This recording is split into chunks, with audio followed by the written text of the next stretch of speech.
Hello students, स्वागत है आप सभी का मैग्नेट ब्रेन्स की इस प्लेटफॉर्म पर जहां मिलता है आपको किंडरगार्टन से लेकर क्लास 12 तक के सारे क्लासेस के वीडियो लेक्चर्स बिल्कुल ही फ्री ऑफ कॉस्ट। फ्री कहने का मतलब ये बिल्कुल भी नहीं है कि हम आपको 2 4 10 वीडियोस दिखाने के बाद किसी तरीके के पेमेंट के लिए बोलते हैं।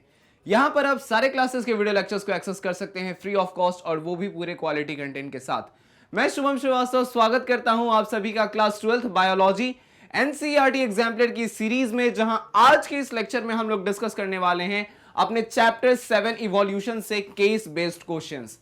केस बेस्ड क्वेश्चंस कहने का मतलब यह है कि इस इवोल्यूशन नामक चैप्टर से ये आखिरी लेक्चर होगा जिसमें कि इस चैप्टर से हम किस तरीके के कौन से केस पे किस तरीके के क्वेश्चंस बना सकते हैं, बोर्ड बना सकता है, हमसे पूछा जा सकता है। तो इन सब के बारे में आज हम डिस्कशन करेंगे। ये इस चैप्टर से आखिरी लेक्चर होगा, तो इसका मतलब है कि हमने इस चैप्टर से ऑलरेडी सब कुछ देख लिया है। इसके माइंड मैप से लेकर के MCQs, very short and long answer type questions, इन सबको हमने कंप्लीट कर लिया है। तो अब हमारी बारी है केस बेस्ड क्वेश्चंस को देखने की। इसको देख लेने के बाद हमारा यह चैप्टर कंप्लीट हो जाएगा, फिर हम चलेंगे अपने नए चैप्टर की तरफ। तो एक एक करके देखते हैं कि हमसे इस बेहतरीन केस बेस्ड क्वेश्चंस में कौन कौन से सवाल पूछे गए हैं। तो पहला सवाल आ चुका है हमारे सामने, पहला सवाल हमारे सामने आ चुका है, हमारे स्क्रीन के ऊपर ये रहा। पहला क्वेश्चन हमें कुछ दिखा रहा है, समथिंग लाइक डायग्राम है हमारे पास यहाँ पे। इस डायग्राम को पहले हम स्टडी कर लेते हैं थोड़ा सा कि डायग्राम हमसे क्या कहना चाह रहा है। तो डायग्राम में हमें दिख रहा है कि एक तरफ ये पूरा हमें इधर कंडेंसर दिख रहा है, इधर से वैक्यूम पंप दिख रहा है, यहाँ से 2 इलेक्ट्रोड्स हैं। तो इलेक्ट्रोड्स हैं, इसका मतलब यहाँ पर रिलेट करते हैं इलेक्ट्रोड से, कहने का मतलब है कि यहाँ पर कुछ तरीके का इलेक्ट्रिक डिस्चार्ज हमें देखने को मिलेगा। इलेक्ट्रिक चार्जेस यहाँ पर हमें यहाँ से रिलीज करवाए जाएंगे। यहाँ पर कंडेंसर लगा है, यहाँ पर पानी का सप्लाई है। तो कहने का मतलब ये है कि ये डायग्राम कुछ कुछ हमें याद दिला रहा है एक ऐसे सेटअप की, जिस सेटअप ने हमें सच में बताया कि इस धरती पर लाइफ कहाँ से आया। ये डायग्राम हमें वो सेटअप की याद दिला रहा है कि एक्चुअली इस धरती पर लाइफ जो आया वो किधर से आया। इसको परफॉर्म किया था हमारे मिलर साहब ने, और इस सेटअप को उन्होंने डिजाइन किया, और इसमें फाइनली फिर इनको एक अमाइनो एसिड नाम का बायोमॉलिक्यूल जो है इन्हें बन करके दिखाई दिया कि ये इसमें बन रहा है। इसके बाद ये बोला गया कि हाँ, लाइफ जो है वो कुछ इनऑर्गेनिक चीज़ों से, ऑर्गेनिक चीज़ लाइक इनऑर्गेनिक चीज़ों जैसे CH4NH3 इन सभी के मिलने के बाद ये जाकर के बनता है, वहीं से लाइफ ओरिजिनेट हो रहा है हमारा। ठीक है, इस डायग्राम को देख लेना है, इस डायग्राम के स्क्रीनशॉट को निकाल लेना है। फिर इस डायग्राम के बाद देखते हैं हमसे कहा क्या जा रहा है, हमसे क्वेश्चंस क्या एक्चुअली पूछे जा रहे हैं। डायग्राम तो हमें बता दिया गया, अब हमसे क्वेश्चन क्या पूछा जा रहा है।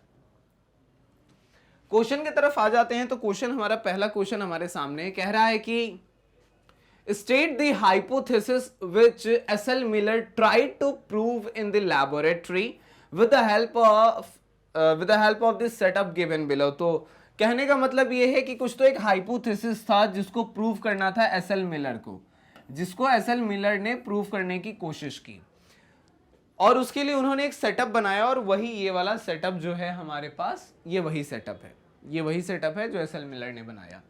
तो एसएल मिलर सबसे पहले किस हाइपोथेसिस को प्रूव करने जा रहे थे, सबसे पहले हमें ये देख लेना है।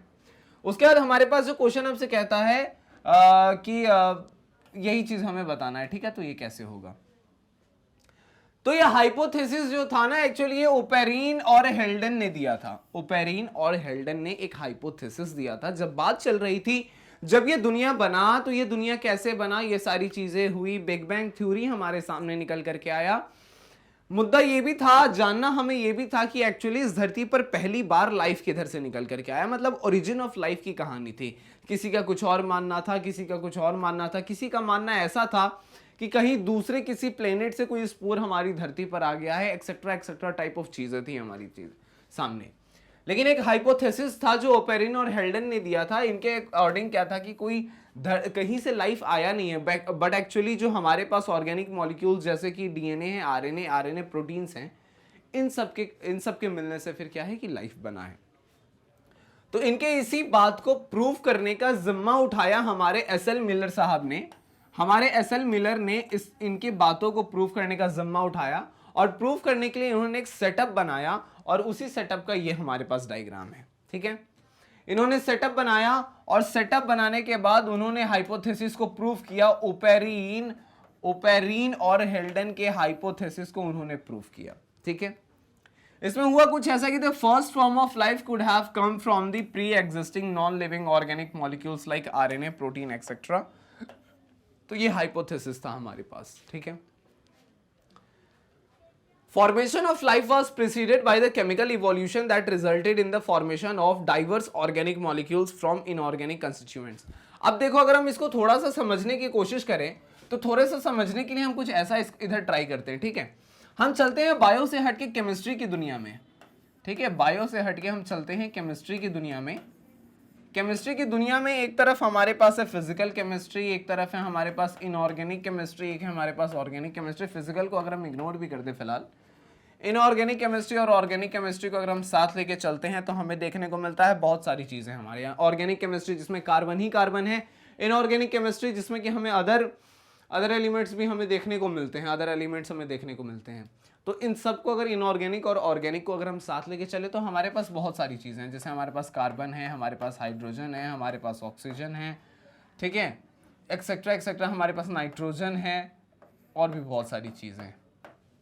ठीक है, अगर हम इस चीज़ को ध्यान से देखें तो हमें लग रहा होगा कि सिंपल ये पहले तो ये एटॉमिक फॉर्म में है। यहाँ पर अगर हम इसकी बात करें तो सबसे पहले हम इस तरीके से चलते हैं, ये किस फॉर्म में है, तो ये एटॉमिक फॉर्म में हमें दिख रहा है। ठीक है, ये एटॉमिक फॉर्म में है हमारे पास।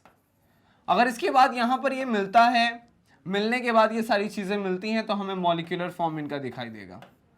इसके बाद हमें इनका क्या दिखाई देगा, मॉलिक्यूलर फॉर्म दिखाई देगा। ठीक है, ये सारी चीज़ें आपस में मिलेंगे, जैसे कि बन जाएगा हमारे पास CH4 हमें मिल सकता है, हमें मिल सकता है NH3 मिल सकता है, हमारे पास H2 मिल सकता है।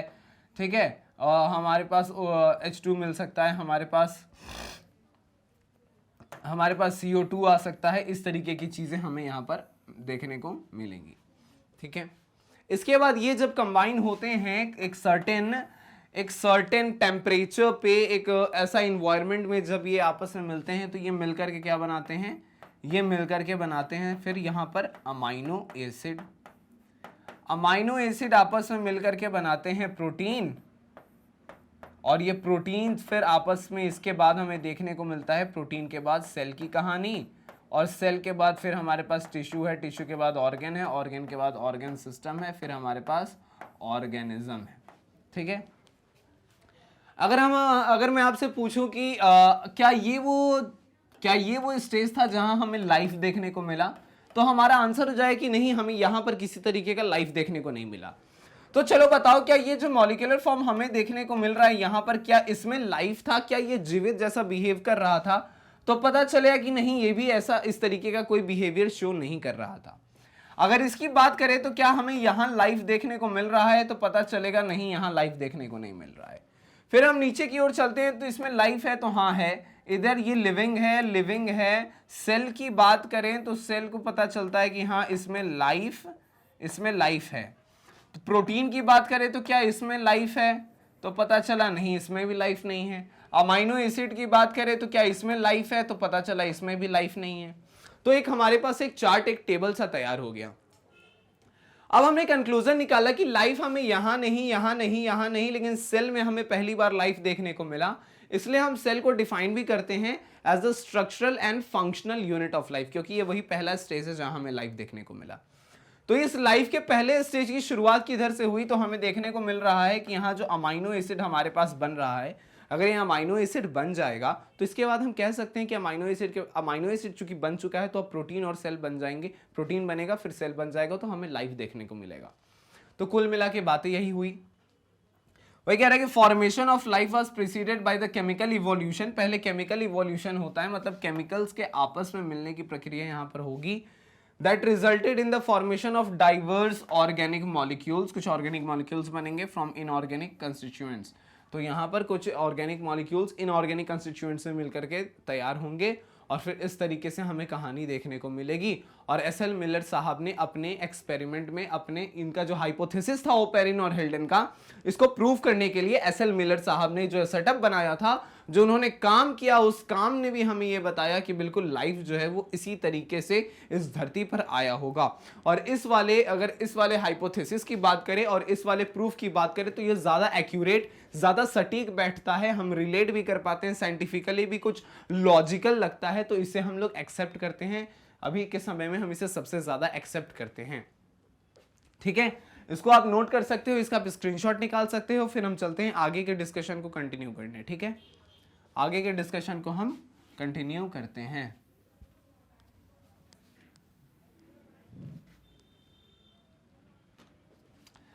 इसके बाद हमसे पूछ रहा है ऐसा कि name the organic compound observed by him in the liquid water after running the above experiment. तो उन्हें लिक्विड वाटर में क्या देखने को मिला? तो हमें देखने को मिल रहा है कि ये जो अमाइनो एसिड है यही वो चीज है जो यहां पर उनको देखने को मिला कि अमाइनो एसिड बन गया है। तो इनका कहना था कि जब अमाइनो एसिड बन जाएगा, तो अमाइनो एसिड बहुत तरीके के अमाइनो एसिड है हमारे पास। For example amino acid 1, amino acid 2, amino acid 3, मतलब आखिरकार ये फिर सब के सब मिल करके हमें दे देंगे प्रोटीन्स। और फिर यहाँ पर लाइफ जो है इसके बाद हमें लाइफ देखने को मिल जाएगा। तो अगर अमाइनो एसिड बन चुका है तो फिर हम यहाँ से कह सकते हैं कि हाँ अब हमें लाइफ देखने को मिलेगा। समझ गए? बहुत ही आसान सा क्वेश्चन है। ऑलरेडी हमने यहाँ पर देख लिया कि कुछ नहीं, कौन सा ऑर्गेनिक कंपाउंड बना, तो अमाइनो एसिड बन के आया। कौन सा कंपाउंड बना, तो अमाइनो एसिड बन करके आया। इसको हमें ध्यान में रखना है। ठीक है, आगे चलते हैं अपने नेक्स्ट क्वेश्चन की तरफ। नेक्स्ट क्वेश्चन हमसे कहता है कि a scientist simulated a similar setup and added CH4NH3। इसको हम लोग ऐसे भी लिख सकते हैं CH4NH3 and water vapour eight 800 degree Celsius. कहने का मतलब है कि ये कुछ और नहीं बल्कि ये कैसा करना चाह रहा है, ये मिलर के एक्सपेरिमेंट की तरह एक सेटअप बनाना चाह रहा है। ठीक है, अगर ये सेटअप बनाना चाह रहा है तो इसका भी मकसद यही होगा कि ये इस चीज का पता लगा सके कि लाइफ एक्चुअली आया कहां से। ठीक है, लाइफ एक्चुअली आया कहां से, इस चीज के बारे में इसके जानने की इच्छा होगी।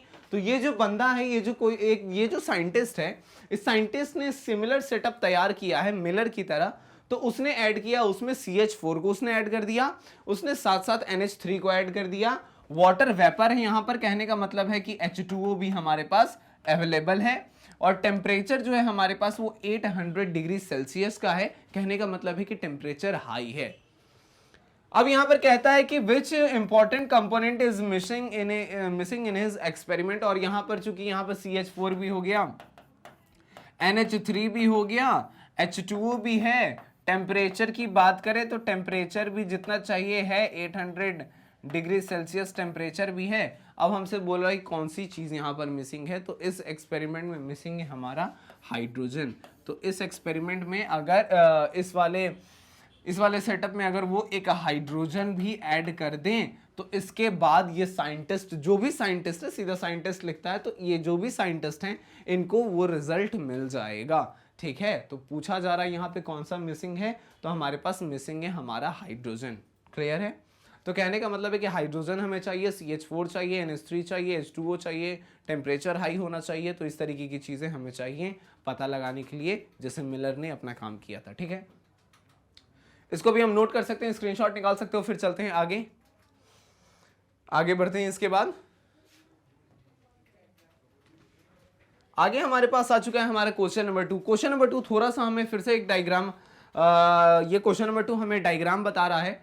डायग्राम में हमारे पास यहाँ पर कुछ लिम्स के डायग्राम दे रखे हैं। ठीक है, कुछ यहाँ पर 4 लिम्स है, एक्चुअली यहाँ पर है, कहता है कि the 4 limbs of 4 vertebrates are shown in the diagram shown above. तो यहाँ पर एक डायग्राम है जिसमें 4 वर्टिब्रेट्स के, यहाँ पर हमें 4 वर्टिब्रेट्स के 4 लिम्ब के डायग्राम हमें देखने को मिल रहा है। ठीक है, अगर हम बात करें, अगर हम इस वाले को पहचानने की कोशिश करें स्टार्टिंग फ्रॉम द डी, अगर हम डी को पहचानने की कोशिश करें तो कुछ ये इंसानों की तरह लग रहा है, ये इंसान की तरह लग रहा है। तो ये एक्चुअली क्या है ना कि ये डी वाला जो है ये एक्चुअली ह्यूमंस का है। डी वाले की बात करें तो ह्यूमंस का लग रहा है। अगर सी की बात करें तो ये कुछ इसका स्ट्रक्चर ऐसा है, इसका पंजे की बात करें, इसके पंजे की बात करें तो काफी छोटा लग रहा है। तो ये कुछ ऐसा है कि ये रनिंग वॉकिंग के लिए यूज हो रहा है, तो हम कह सकते हैं कि दिस इज ऑफ चीता, ऐसा कह सकते हैं। अगर इसकी बात करें तो अगर ये जो बी है ये बैट का लग रहा है ऐसा, और अगर इसकी बात करें तो ये वेल का हमें देखने को मिल रहा है।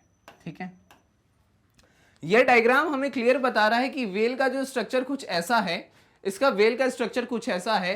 तो अगर हम इसमें इस तरीके से, अगर हम इसमें इसके विंग्स को बना दे तो हमें देखने को मिल रहा है क्या, कि ये ऐसा स्ट्रक्चर है जो स्विमिंग में हेल्प करने वाला है। साथ साथ अगर हम इसको बनाने की कोशिश करें तो हमें लगता है कि इस तरीके से ये एक विंग की तरह है, तो ये उड़ने में मदद करेगा, ये रनिंग में मदद करने वाला है, और ये डिफरेंट डिफरेंट एक्टिविटीज में। तो ये सिंपल सा इसका डायग्राम हो गया। ठीक है, ये क्वेश्चन में गिवन चीज है। अब इसके बाद हमसे क्वेश्चन पूछा जाएगा। ये इसने हमें बता दिया इस सवाल ने कि ये हमारे पास ये चीजें हैं, आपको ये देख लीजिए, इसको जान लीजिए, इस डायग्राम को समझ लीजिए, इस डायग्राम को याद कर लीजिए जो भी है आपके पास, और इसके बाद हम आपसे क्वेश्चंस पूछेंगे, आपको उसका जवाब देना है। ठीक है, तो ये हमारे पास ये गिवन था हमारे क्वेश्चन में कुछ। अब देखते हैं क्वेश्चन हमसे पूछ क्या रहा है एक्चुअली। तो क्वेश्चन हमसे पूछ रहा है कि what type of evolution is exhibited by this similarly among these organs in those organism. तो कहने का मतलब है कि बोल रहा है कि किस तरीके का इवोल्यूशन हमें देखने को मिल रहा है इस वाले केस में। इस डायग्राम को देखने के बाद हमें किस तरीके का इवोल्यूशन देखने को मिल रहा है, इसके बारे में बात की जा रही है। तो देखो यहां पर कहता है कुछ ऐसा है कि हमें देखने को मिल रहा है कि अगर इन सबके फोर लिम्स की बात की जाए, ये इस सबके बात की जा रही है किसके, तो फोर लिम्स है, यहाँ पे फोर लिम्स है, और साथ साथ हमें देखने को मिल रहा है यहाँ पे क्वेश्चन में बता भी दे रहा है कि ये सब सारे के सारे क्या है, वर्टिब्रेट्स हैं। ये फोर लिम्स की बात की जा रही है और ये सारे के सारे क्या हैं, वर्टिब्रेट्स हैं। तो कहने का मतलब है कि वर्टिब्रेट्स हैं, तो इसका मतलब है कि इन सब के एंसेस्टर्स जो होंगे वो कॉमन एंसेस्टर होंगे। तो कहने का मतलब है कि बात की जा रही है किसकी, तो कॉमन एंसेस्टर की। और कॉमन एंसेस्टर हमें ये चीज बताता है कि ओरिजिन जो होगा वो ओरिजिन जो है वो सेम होगा। ठीक है, लेकिन साथ साथ हमें ये देखने को मिल रहा है कि ओरिजिन सेम है, लेकिन ये अलग काम के लिए यूज किया जा रहा है, इसको अलग काम के लिए यूज किया जा रहा है, इसका काम कुछ अलग है, और इस चीज से हम कोई अलग अलग काम करते हैं। तो कहने का मतलब है साथ साथ हमें ये भी देखने को मिल रहा है, ओरिजिन सेम होने से कोई मतलब नहीं है, इनका फंक्शन जो है वो कैसा है, फंक्शन जो है वो यहाँ पर इनका डिफरेंट है। क्लियर है, यहाँ पे फंक्शन यहाँ पे जो है वो डिफरेंट है। तो वही कह रहा है कि किस तरीके का इवोल्यूशन आपको यहाँ पर देखने को मिल रहा है।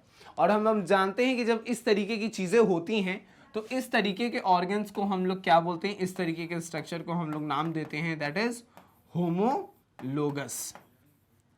इस तरीके के स्ट्रक्चर को हम लोग होमोलोगस स्ट्रक्चर का नाम देते हैं। ठीक है, और जब होमोलोगस स्ट्रक्चर की बात की जाती है तो चूंकि ओरिजिन सेम है, कहने का मतलब है कि चीजें हमारी इस पॉइंट से शुरू हुई, इस पॉइंट पे शुरू हुई चीजें, और कुछ इस डायरेक्शन में, कुछ इस डायरेक्शन में, कुछ इस डायरेक्शन में, कुछ इस डायरेक्शन में, कुछ इस डायरेक्शन में, कुछ इस डायरेक्शन में, मतलब अपने अपने यूज के कारण अपने अपने जैसा जिसका रिक्वायरमेंट है उसके अकॉर्डिंग ये अलग अलग डायरेक्शंस में मूव करते हैं, मतलब एक पॉइंट से निकल करके अलग अलग डायरेक्शंस में जाते हैं।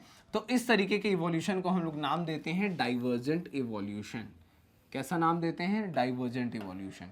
तो जहां भी है कि ये डायग्राम बता रहा है अबाउट होमोलोगस स्ट्रक्चर जिसका ओरिजिन सेम है, फंक्शन जो है वो डिफरेंट है, कहने का मतलब है कि इनके कॉमन एंसेस्टर्स थे। और इस केस में किस तरीके का इवोल्यूशन हमें देखने को मिलता है, तो इस तरीके के केस में हमें डाइवर्जेंट इवोल्यूशन देखने को मिलता है। समझ में आ रही है चीजें, इसको भी आप नोट कर सकते हो, बहुत ही बेसिक सा था, कई बार हमने देख लिया starting from the mind map. हम एमसीक्यूज पे चले, वेरी शॉर्ट पे देखे तो ये बार बार रिपीट किया जाने वाला क्वेश्चन है। तो कहने का मतलब ये है कि बार बार आपसे पूछा जा रहा है, तो इसका मतलब ये है कि आपसे आपके एग्जामिनेशन में भी पूछा जा सकता है। कई बार हमने इसका रिविजन कर लिया है। ठीक है, आगे चलें अगले सवाल की तरफ। तो नेक्स्ट क्वेश्चन कहता है कि what are the such organs known as. तो इस तरीके के ऑर्गन को हम लोग क्या नाम देते हैं, तो इस तरीके के ऑर्गन को हम लोग होमोलोगस स्ट्रक्चर का नाम देते हैं। और वही चीज लिखा है यहाँ पर कि इसको हम लोग होमोलोगस ऑर्गन के नाम से जानेंगे। समझ में आ रही है चीजें, किस नाम से जानेंगे हम इसे, तो हम इसे होमोलोगस ऑर्गन्स के नाम से जानेंगे। ठीक है, बहुत ही आसान है। आगे बढ़ते हैं अपने अगले सवाल की तरफ कि उधर हमें क्या देखना है। आगे बढ़ते हैं हम अपने दूसरे सवाल की तरफ कि उधर हमें क्या देखना है। फिर कह रहा है कि how do what do they indicate, कह रहा है कि व्हाट डू दे इंडिकेट, ये क्या इंडिकेट कर रहे हैं, तो इंडिकेट कर रहे हैं कि इनका ओरिजिन सेम है, फंक्शन सेम है, तो क्या इंडिकेट कर रहे हैं, तो ये इंडिकेट करते हैं कि ये जो है ये कॉमन एंसेस्टर्स हैं सबके। तो कह रहा है कि होमोलॉजी इंडिकेट्स कॉमन एंसेस्ट्री, तो होमोलॉजी क्या इंडिकेट करता है कि इन सबके एंसेस्टर्स जो हैं वो कॉमन हैं। कहने का मतलब है कि एक ही जगह से निकल करके ये आए हैं और अपने अपने इन्वायरमेंट के कारण, जहाँ जो जैसे रहते हैं और जैसा जिनका लाइफस्टाइल है उसके अकॉर्डिंग उनमें इवोल्यूशन होता है और फिर उनका फंक्शंस जो है उसके अकॉर्डिंग वो अलग अलग होता चला जाता है। लेकिन अगर इनके ओरिजिन की बात करें तो सेम है, एंसेस्टर्स की बात करें तो कॉमन है। तो वही ये बोल रहा है कि ये कॉमन एंसेस्ट्री ये शो करता है, ये इंडिकेट करता है। आ रही है चीज़ समझ में? इस तरीके से किया हमने इसके सी को भी कंप्लीट। ओके, अब हमारे पास आ चुका है हमारा क्वेश्चन नंबर 3 और तीसरा सवाल हमसे क्या कहता है, एक नजर डालेंगे। तो तीसरा सवाल कहता है कि इन 1950s की बात हो रही है, there were hardly any mosquitoes in Delhi. तो मतलब 1950s में बात की जा रही है कि दिल्ली में जो है वो मॉस्किटोज जो हैं वो बिल्कुल भी नहीं थे। बहुत ही रेयर केस था कि मॉस्किटोज जो हैं वो दिल्ली में पाए जाते थे। 1950s की बात है। तो 1950s के अगर इन्वायरमेंट को हम समझने की कोशिश करें तो 1950s में हम कहेंगे कि वहाँ जो है वो पॉल्यूशन भी नहीं था। 1950s में पॉल्यूशन जैसा आज है उस तरीके का पॉल्यूशन भी नहीं था इन 1950s की अगर हम बात करें।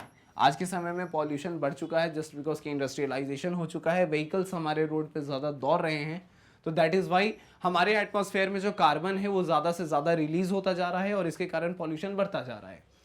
कह रहा है कि the use of the pesticide. अब पेस्टिसाइड क्या होते हैं? पेस्टिसाइड वो केमिकल्स हैं जिनके मदद से हम पेस्ट को मारते हैं, तो उसे हम लोग पेस्टिसाइड के नाम से जानते हैं। The pesticide DDT on standing water killed their larva. तो कहने का मतलब है कि जो स्टैंडिंग वाटर पे उन्होंने लार्वा को किल कर दिया। किसके लार्वा को किल कर दिया? तो ये मॉस्किटोज के लार्वा को किल किया गया।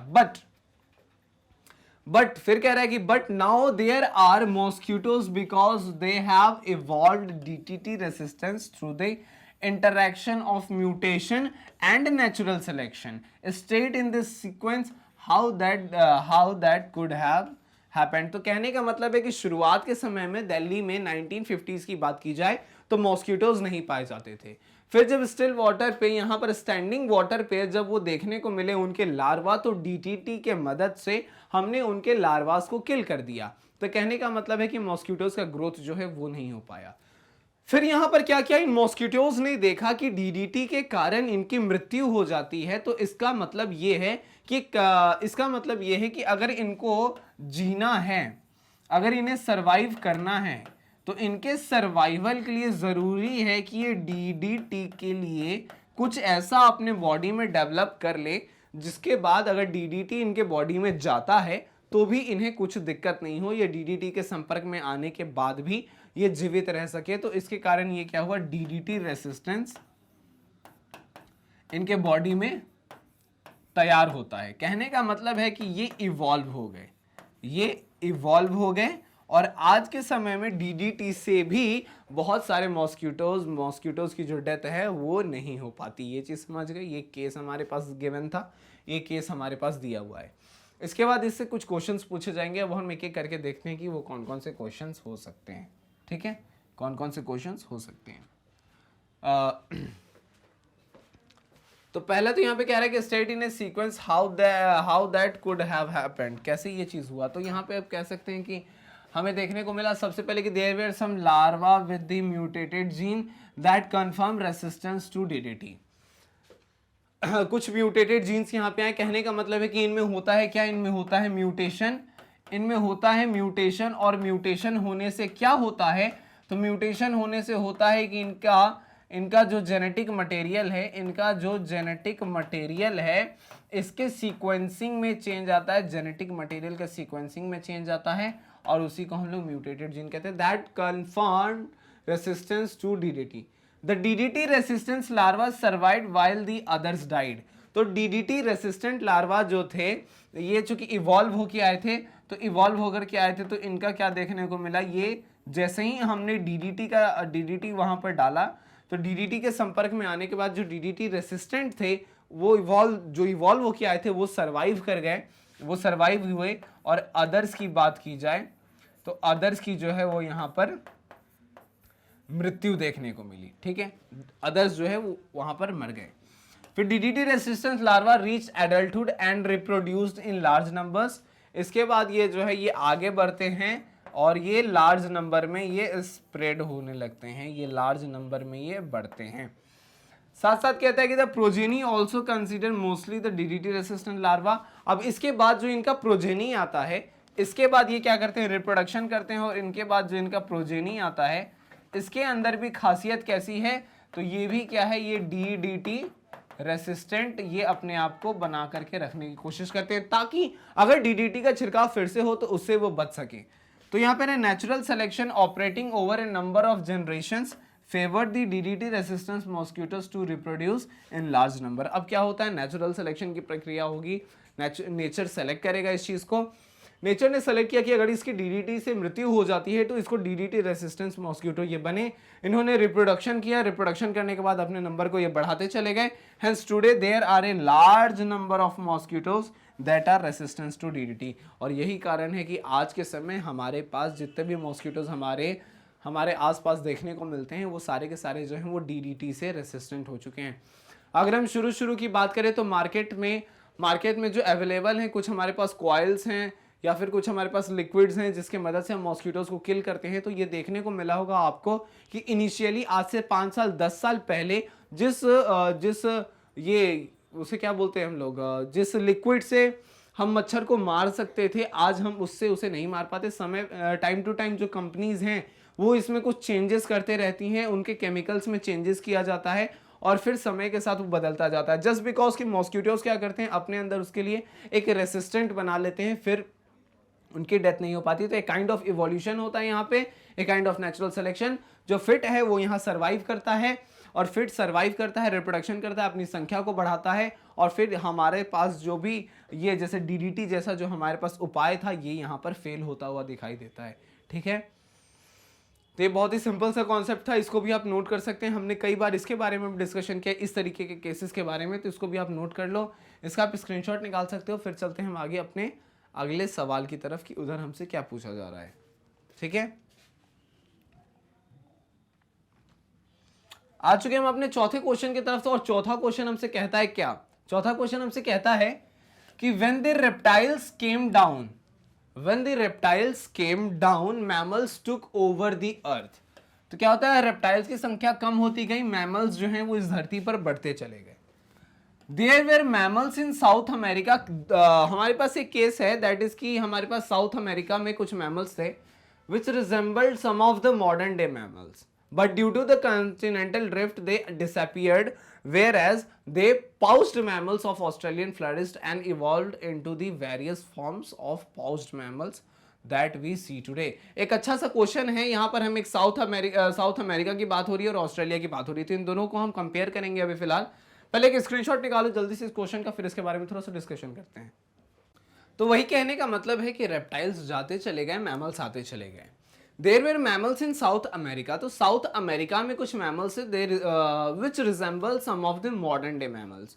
जो मतलब आज के समय में जो मॉडर्न डे मैमल्स हैं इस तरीके का कुछ देखने को मिला। कहाँ, तो साउथ अमेरिका में। हमारे पास बात किन किन कंट्रीज की जा रही है, तो हम बात कर रहे हैं, एक तो हम बात कर रहे हैं यहाँ पे साउथ अमेरिका की, यहाँ पर हम लिखते जाएंगे इस तरीके से। एक तो हम बात कर रहे हैं साउथ अमेरिका, दूसरा कंट्री हमारे पास है ऑस्ट्रेलिया, दूसरा कंट्री है ऑस्ट्रेलिया। ठीक है, साउथ अमेरिका ऑस्ट्रेलिया दो कॉन्टिनेंट्स की बात की जा रही है यहाँ पे। But due to the continental drift, they disappeared, whereas the pouched mammals of Australia flourished and evolved into the various forms of pouched mammals that we see today। तो कहने का मतलब है कि साउथ अमेरिका में जिस तरीके के मैमल्स पाए जाते थे वो मैमल्स आज के समय में पाए जाने वाले मैमल्स से काफी ज्यादा मैच खाते थे। लेकिन कॉन्टिनेंटल ड्रिफ्ट के बाद कुछ तो ऐसा हुआ कि ये जो साउथ अमेरिका में पाए जाने वाले मैमल्स थे वो धीरे धीरे गायब हो गए, डिसअपियर हो गए, और वहीं जो ऑस्ट्रेलिया में पाए जाने वाले मैमल्स थे वो इवॉल्व होते चले गए, वो बच गए, वो इवॉल्व हो गए, और फिर आज के समय में हम उन्हें देख सकते हैं। तो ये क्वेश्चन का कहना है, ठीक है, समझ गए। अब इस क्वेश्चन से अब इसके बाद हमसे क्या पूछा जाता है, एक बार हम उसके तरफ नजर डालते हैं, ठीक है। इसके बाद हमसे क्या बोला जा रहा है, तो इसके बाद हमारे पास एक क्वेश्चन है। क्वेश्चन कहता है कि mention two characteristic feature that were the reasons for the successful existence on mammals on earth. तो सबसे पहले तो हमसे बोल रहा है कि मैमल्स आज के समय में इस धरती पर पाए जाते हैं।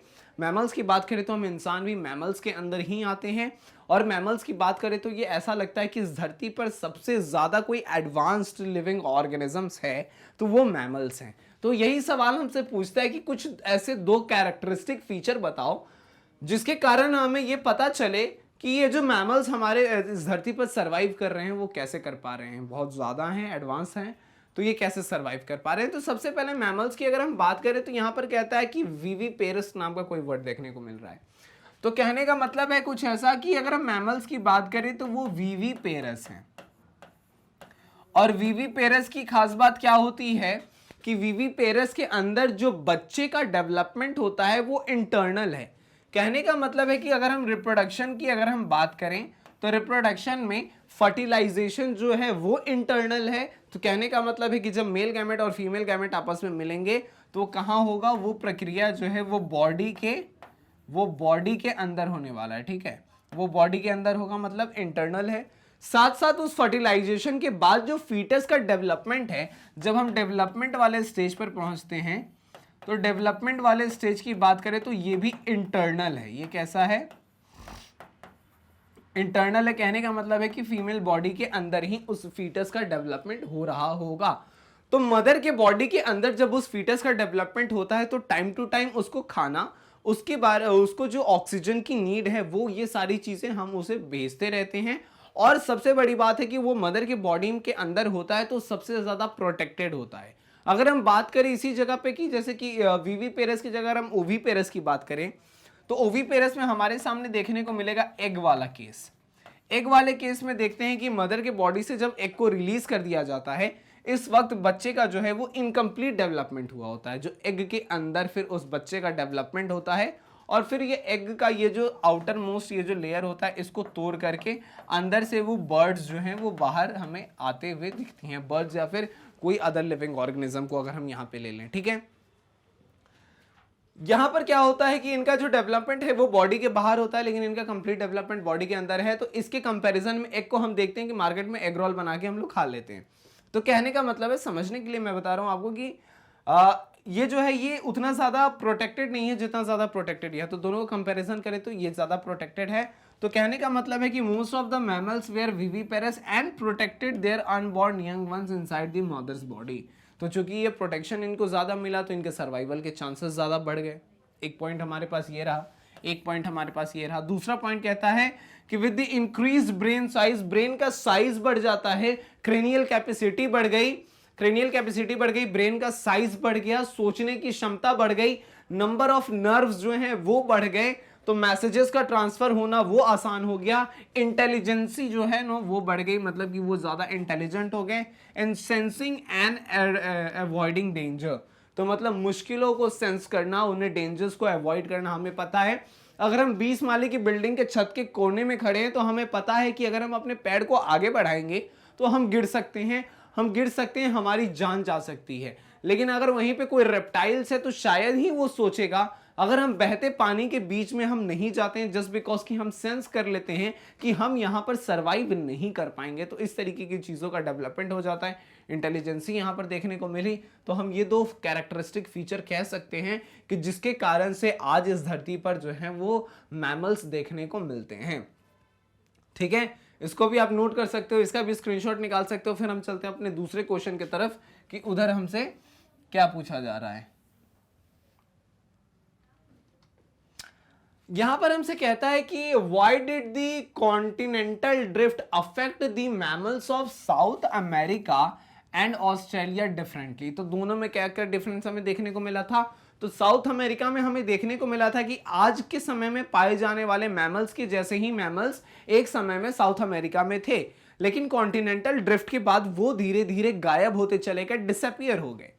वहीं बात की जाए ऑस्ट्रेलिया की, तो ऑस्ट्रेलिया में हुआ कुछ ऐसा कि समय के साथ चीजों में इवोल्यूशन हुआ, उनमें इवोल्यूशन हुआ और आज के समय में हम ऑस्ट्रेलिया में मैमल्स देख पाते हैं, मतलब कि जो भी है हम उस तरीके के अलग अलग मैमल्स देख पाते हैं।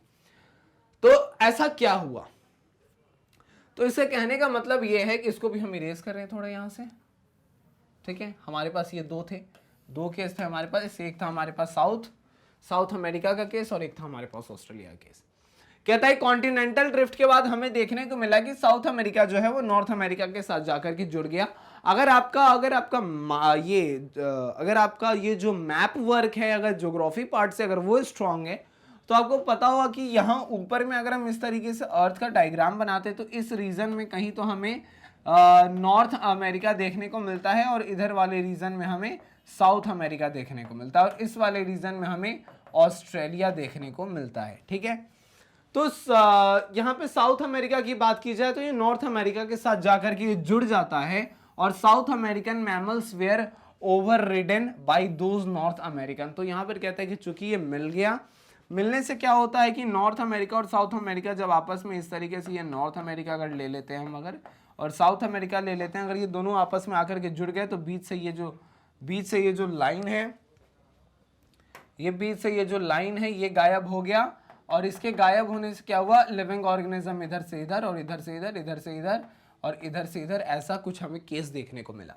अब इस केस में होता क्या है कि जो नॉर्थ अमेरिका के मैमल्स थे उन्होंने इन साउथ अमेरिका के मैमल्स को दबा दिया और फिर जब ये पूरा एक साथ जुड़ गया तो जो ज्यादा फिट था वो सरवाइव किया। और ये कारण हो सकता है क्या, इस कारण से क्या हो सकता है कि साउथ अमेरिका में पाए जाने वाले मैमल्स जो थे वो साउथ अमेरिका वाले धीरे धीरे क्या हो गए, वो डिसअपियर हो गए। वो क्या हो गए, वो धीरे धीरे डिसअपियर हो गए। इसके बाद दूसरा पॉइंट कहता है कि but Australian become separated and due to the lack of competition from any other mammals they pouched mammals flourished and evolve. अब लेकिन अगर ऑस्ट्रेलिया की बात करें तो हमें देखने को मिलता है कि ये चारों तरफ से समुद्र से घिरा है, मतलब ये किसी दूसरे से जुड़ा हुआ नहीं है किसी भी तरीके से, ये बिल्कुल ही इंडिपेंडेंटली ये चारों तरफ से ये पानी से घिरा है। तो इसके कारण क्या है कि इसको किसी तरीके के कंपटीशन का मुकाबला, कंपटीशन इसमें नहीं देखने को मिला। जो थे यहाँ पर सो यहीं पर थे, किसी दूसरे कॉन्टिनेंट से कोई यहाँ पर आने वाला नहीं है, यहाँ के जो मैमल्स हैं वो किसी दूसरे कॉन्टिनेंट में जाने वाले नहीं हैं, तो किसी तरीके का यहाँ पर कंपटीशन नहीं हुआ और समय के साथ इनके अंदर इवोल्यूशन हुआ और इवोल्यूशन होता गया और आज के समय में हमें यहाँ पर मैमल्स देखने को मिलते हैं इस तरीके से। तो ये साउथ अमेरिका और ऑस्ट्रेलिया के बीच में ये डिफरेंस हमें देखने को मिला, ठीक है। क्लियर है, इसको भी नोट आप कर सकते हो, स्क्रीनशॉट निकाल सकते हो।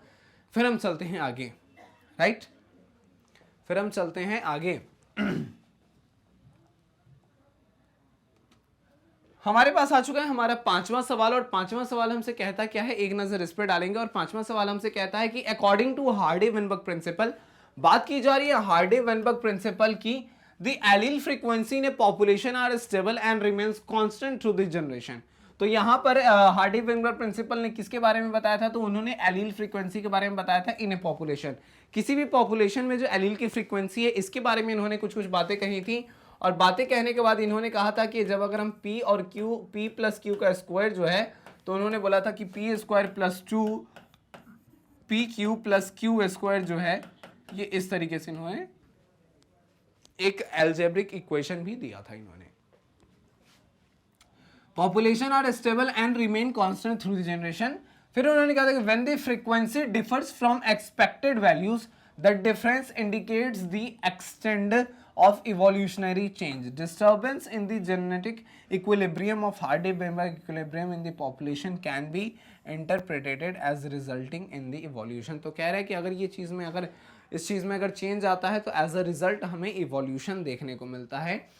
इनका हार्डी-वेनबर्ग प्रिंसिपल का यही कहना था कि किसी भी पॉपुलेशन में जो एलील की फ्रीक्वेंसी है वो स्टेबल है, वो कांस्टेंट है जनरेशन आफ्टर जनरेशन, लेकिन अगर हमें इसमें किसी तरीके के वैल्यूज में अगर चेंजेस देखने को मिल रहे हैं, इक्विलिब्रियम अगर डिस्टर्ब हो रहा है, तो हम कह सकते हैं कि हम इवोल्यूशन की तरफ रुख कर रहे हैं। कहानी जो है वो चीज़ें जो है वो इवोल्यूशन की तरफ आगे बढ़ रही हैं। ये हमारा क्वेश्चन है, ठीक है। इतना समझ में आया? इतना समझ में आ गया। इसके बाद हमसे क्या बोला जा रहा है? इसके बाद बोला जा रहा है कि right the algebraic equation representing Hardy-Weinberg equilibrium. तो हार्डी-विनबर्ग इक्विलिब्रियम में हमें वही देखने को मिला था कि p प्लस क्यू का जब स्क्वायर उन्होंने बताया था तो P square plus 2pq plus Q square is equals to 1। तो ये एक इक्विलिब्रियम के लिए उन्होंने एक इक्वेशन दिया था, एक एल्जेब्रिक इक्वेशन दिया था। इस इक्वेशन को हम याद कर सकते हैं क्योंकि हमसे थ्योरी में एमसीक्यूज में हमसे ये पूछा जा सकता है। कई बार हमने देख लिया, that is p plus Q का स्क्वायर जो था P square plus 2pq plus Q square is equals to 1, ये हमें यहाँ देखने को मिला था। ठीक है, ये आप नोट कर सकते हो, स्क्रीनशॉट निकाल सकते हो। फिर हम चलते हैं आगे कि हमसे दूसरा क्या पूछ रहा है हमसे। तो इसके बाद हमसे पूछ रहा है कि list the 5 factors that affect the genetic equilibrium. तो कहने का मतलब है कि हमें वो 5 फैक्टर्स बताना है जो जेनेटिक इक्विलिब्रियम को अफेक्ट करते हैं। तो 5 फैक्टर में एक है हमारे पास जीन माइग्रेशन और जीन फ्लो, दूसरा हमारे पास है जेनेटिक ड्रिफ्ट, तीसरा है हमारे पास म्यूटेशन, फिर है जेनेटिक रिकॉम्बिनेशन, फिर है नेचुरल सिलेक्शन। तो ये कुल 5 फैक्टर्स थे हार्डी-विनबर्ग प्रिंसिपल के अंदर जो जेनेटिक इक्विलिब्रियम को अफेक्ट करते हैं। Gene migration, gene flow, genetic drift की बात की जाए तो हमें देखने को मिलता है किसी भी पॉपुलेशन में जो जीन है वो एक जगह से दूसरी जगह माइग्रेट करते हैं। सडन मूवमेंट होता है जेनेटिक ड्रिफ्ट। म्यूटेशन में हमें देखने को मिलता है कि किस तरीके से जेनेटिक मटेरियल के बेस पेयर्स में चेंजेस आते हैं। और फिर एक काइंड ऑफ हमें इवोल्यूशन देखने को मिलता है which is random and directionless. Genetic recombination की बात करें तो जो नया ऑफस्प्रिंग बनकर के आ रहा है जिसके अंदर दो पेरेंट्स के गेमेट्स आपस में आकर के मिल रहे हैं, तो वहां पे हमें एक नया रिकॉम्बिनेशन देखने को मिल रहा है। नेचुरल सिलेक्शन की बात करें, जो फिटेस्ट है वो सर्वाइव करेगा। इस तरीके की चीजें थी। तो ये कुल 5 फैक्टर्स थे जेनेटिक इक्विलिब्रियम के लिए। ठीक है, समझ में आया? तो इस तरीके से ये था अबाउट हार्डी-विनबर्ग प्रिंसिपल। इसको भी आप नोट कर सकते हो, स्क्रीनशॉट निकाल सकते हो। फिर हम चलते हैं आगे। ठीक है, तो इस तरीके से कंप्लीट किया हमने अपने चैप्टर नंबर 7 इवोल्यूशन से केस बेस्ड क्वेश्चंस। उम्मीद है कि आपको समझ में आई होंगी चीजें। कहने का मतलब ये है कि हमारे इवोल्यूशन नाम का चैप्टर जो है वो कंप्लीट होता है। अगर आपके मन में किसी तरीके का डाउट है तो आप हमसे बेझिझक पूछ सकते हैं। आपके डाउट्स को हम क्लियर करने की पूरी कोशिश करेंगे। साथ साथ एक और इन्फॉर्मेशन आपके लिए, that is about Magnet Brains, एक ऐसा प्लेटफॉर्म जहां मिलता है आपको बिल्कुल ही free and quality education from kindergarten to class 12। CBSE English medium की बात करें या बात करें हम हिंदी मीडियम की, या फिर हम कह सकते हैं हमारे different state boards, competitive exams like NTSC, olympiad, CUET, इन सबकी तैयारी आपको मैग्नेट ब्रेन्स पे देखने को मिलती है। इसके लिए आपको आना होगा हमारे यूट्यूब चैनल पे। यहाँ पे आकर आप अपने सारे वीडियोस को देख सकते हैं, या फिर आप डाउनलोड कर सकते हैं हमारे ऐप को, या विजिट कर सकते हैं www.magnetbrains.com। यहाँ आना है, आपको क्लास को चुनना है, सब्जेक्ट को चुनना है, चैप्टर को चुनना है, लेक्चर्स को चुनना है, वीडियोस को एंजॉय करना है, एग्जामिनेशन के प्रिपरेशन को मजबूत बनाना है, एग्जामिनेशन में रॉक करना है, कैरियर में बहुत कुछ अच्छा करना है। तो इन्हीं अच्छे बातों के साथ हंसते रहिए, मुस्कुराते रहिए और पढ़ते रहिए मैग्नेट ब्रेन्स के साथ। Tata, thank you, bye bye.